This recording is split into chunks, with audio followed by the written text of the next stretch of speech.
to BigCountryPreps.com. I'm Evan Wren, and this is the Countdown to Two-A-Days series, our daily look at an area football team and the key questions we're going to be answering about that team in our August 16th football preseason preview here at Big Country Preps. I'm with my partner, Dan Youngblood, via Zoom, and tonight's edition, Dan, we're talking about the Hico Tigers. Yeah, and I mean, this is an exciting time for Hico. This is a team that returns 19 of its 20 lettermen from last year's team, all 11 starters on offense, only lost Ty Crawford, defensive tackle, on their defense. So they've got a lot of talent back there in year 3 in Coach Todd Swearingen's system. I think there's a lot of reasons to be very optimistic in Hico. It's just like it's going to be a fun season with a good group of seasoned players. It's going to be fun to see if maybe they can take a step forward. And we'll be talking about some of the questions that they'll need to answer to do that here in just a few minutes. All right, before we do that, we want to remind you YouTubers to please hit the subscribe button. Hit that button and then also hit that bell, please. That'll give you notifications every time that we come up with a new podcast here at Big Country Preps, which is going to be important because it'll notify you every time we've got a new Countdown to Two-A-Days series coming up. We're going to run these all the way up to the outset of preseason workouts, which began on July 31st. So don't forget, hit the subscribe button, won't you please, and follow along all summer. And with that, let's go ahead and jump in. Like I said earlier, this is an exciting season, I think, for Hico. It's not very often that you bring all but one player back from a team. Obviously, last year went 4-7, but they did make the playoffs, so they made a little bit of progress last year. And I think this As year with what they've got back, As yeah, puppies, for you know? sure. And this year with what they've got back, I think there's a good reason to think they'll take the next step forward. But I think looking at the questions that they'll need to answer to do that, I think the first one is just kind of, is this the year that culture change kind of takes full effect? I think Coach Swearingen in his first 2 years has done a really good job of laying a foundation. This year with all they've got back, can this be the year where the turnaround is really completed? And with what they got back, I think there's good reason to think that this will be a much more successful season. It's going to be interesting to see. One thing I would like to see out of them is not necessarily throw the football all over the place for the sake of throwing it all over the place, but I do think they would benefit from a few more passing yards per game than they got last year. They ended up with about 700 yards passing, I should say, last season. I think they could, if they can expand on that a little bit and take the pressure off, keep defenses honest, be able to throw the football a little more consistently. We're going to see some nice things out of Hico if they can do that. And we remember Coach Swearingen is out of that Chad Worrell Brock tree, which again didn't throw the ball over the yard like you said, but there was a team that when they did throw, they got chunks out of it. And I think that's something that ultimately maybe Hico can get to where they are as well, as getting those chunk plays out of the passing game.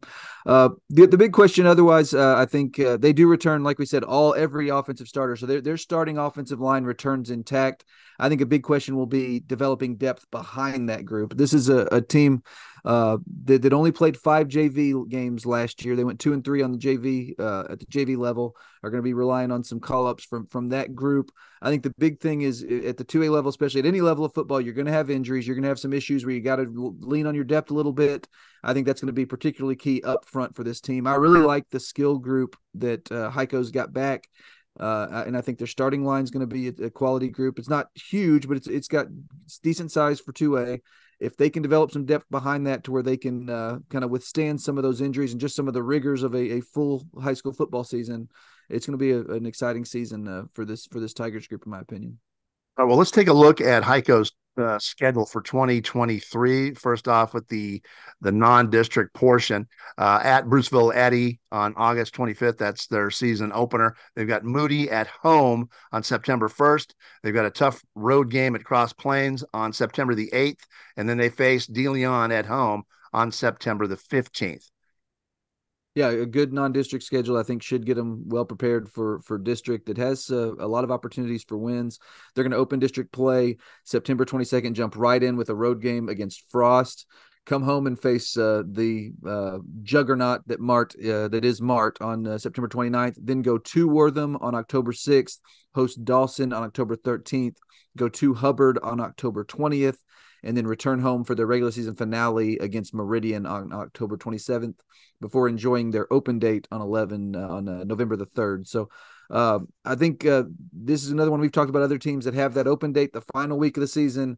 It can be a blessing, it can be a curse. I mean, obviously you got to play 10 weeks in a row, so that's where that depth comes in we talked about earlier. But if they are able to make the playoffs again, particularly with maybe a 2 or a 3 seed, I think that final week, that week 11 open date, will come in handy.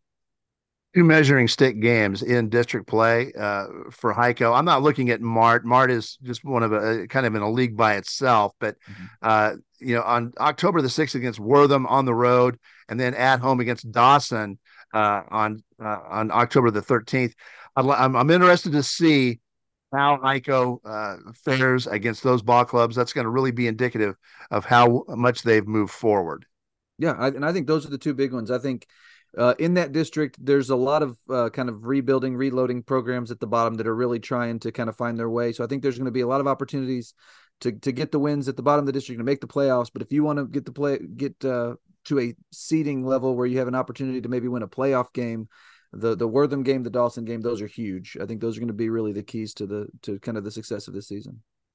All right, with that, it's about time to wrap up this edition of the Countdown to Two-A-Days series, the Hico Tigers. But before we do that, we want to remind you again, on August 16th, that's the big day here at bigcountrypreps.com. That's when we release our preseason football preview, which we do every year. It's the most comprehensive look at big country football from any media source in the area.